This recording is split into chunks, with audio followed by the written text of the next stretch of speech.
Comment télétravailler avec ses enfants en bas âge, c'est ce qu'on va voir aujourd'hui. Ne me dites pas que c'est impossible, je vous assure qu'on peut.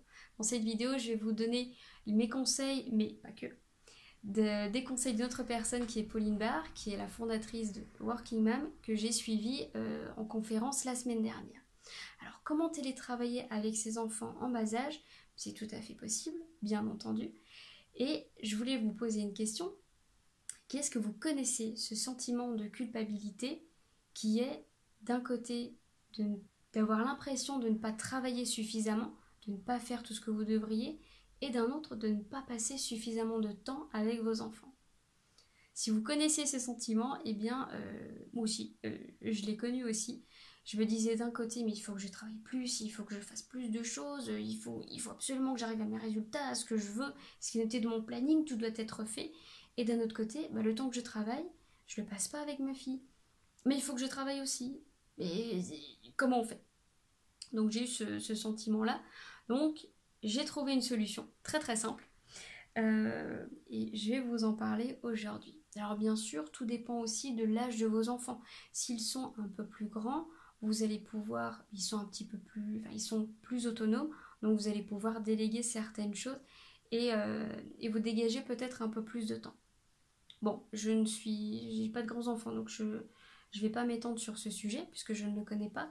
Par contre, si vous avez des grands enfants et des bonnes astuces à nous partager, eh bien, marquez-les dans les commentaires juste en dessous. On sera tous très heureux de les lire. Pour les enfants en bas âge, donc je vais me concentrer sur eux aujourd'hui.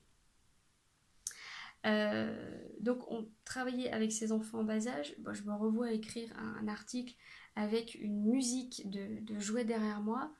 Et à un moment, on se dit, mais c'est pas possible en fait. Je peux pas être concentrée et avoir les yeux sur ma fille et entendre le jouet. On peut pas. On peut pas. Donc, je vais vous donner un conseil qui est très très simple, qui est tout simplement de profiter de la sieste des petits.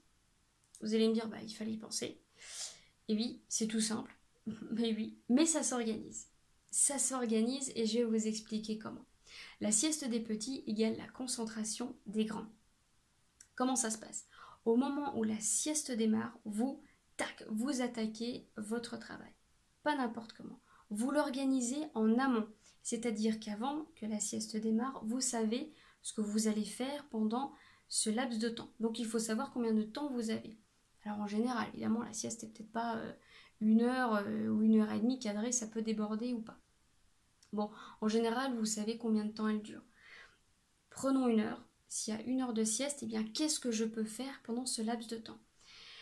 Et pour ça, vous allez répondre à la question, qu'est-ce qui est important et qu'est-ce qui est urgent? Donc, il faut absolument les deux. Qu'est-ce qui est important et urgent? Et qu'est-ce qui impacte vos résultats? Et cette tâche-là qui va ressortir, c'est celle-ci que vous allez réaliser pendant 7 heures. Je commence cette tâche, la sieste démarre, je commence ma tâche et je vais jusqu'au bout, jusqu'à sa réalisation. Si pendant que je réalise ma tâche, je me dis « Ah ouais, il fallait que j'envoie un mail, il fallait que je fasse ci », vous prenez un post-it, vous écrivez et vous ferez ça plus tard. Vous avez commencé, vous allez au bout. Comme ça, une fois que ce sera fini, vous serez vraiment content, vous serez satisfait de vous et ensuite, vous passerez aux tâches suivantes. Ça veut dire aussi que les siestes, ce n'est pas le moment de lire vos emails. Ce n'est pas le moment de regarder les notifications des réseaux sociaux, de regarder la télé, de faire la vaisselle, de démarrer une machine. Non, c'est je fais mon travail, je le commence et je le termine. Et c'est tout. Ne surchargez pas votre planning. Si vous ne pouvez faire qu'une seule tâche dans la journée, eh bien vous n'en faites qu'une. C'est tout. Maintenant, j'irai pas au-delà de 3. 3 tâches pour moi, c'est vraiment le maximum. Ce sera déjà très bien d'en réaliser autant. Donc on ne surcharge pas et on se concentre sur les éléments les plus importants. Qu'est-ce que je dois vraiment faire? Alors ensuite, qu'est-ce que je voulais vous dire d'autre? Ah, ma petite astuce que j'avais avant le confinement, c'était de me lever avant les autres. Je me levais à 4 heures, 4 heures du matin, et là, je restais dans le silence complet et je faisais mes montages vidéo. Bon là, vu que j'ai plus de logiciel de montage, je le fais plus pour l'instant, donc c'est pas plus mal.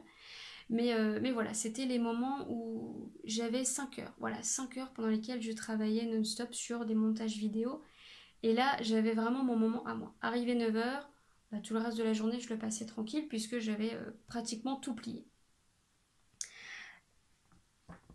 Alors, qu'est-ce que je voulais vous dire d'autre là-dessus? Je passe, ouais, voilà, je vais passer au conseil de Pauline Barre. Alors là, je vais prendre ma petite fiche. Super intéressante. Je vais vous résumer en fait ce qu'elle a dit dans la conférence la semaine dernière. Elle dit d'abord de réfléchir à ce qui peut être supprimé. Et ça, c'est très intelligent.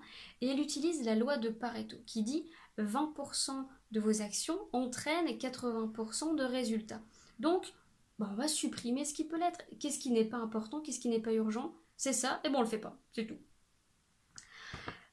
Ensuite, elle parle de déléguer. Alors là, on va utiliser toutes les personnes de la maison. Là, on est plus dans l'environnement, l'organisation familiale. Déléguer aux enfants qu'est-ce qu'ils aiment faire, qu'est-ce qu'ils ont envie de faire. Ils vont se sentir hyper utiles.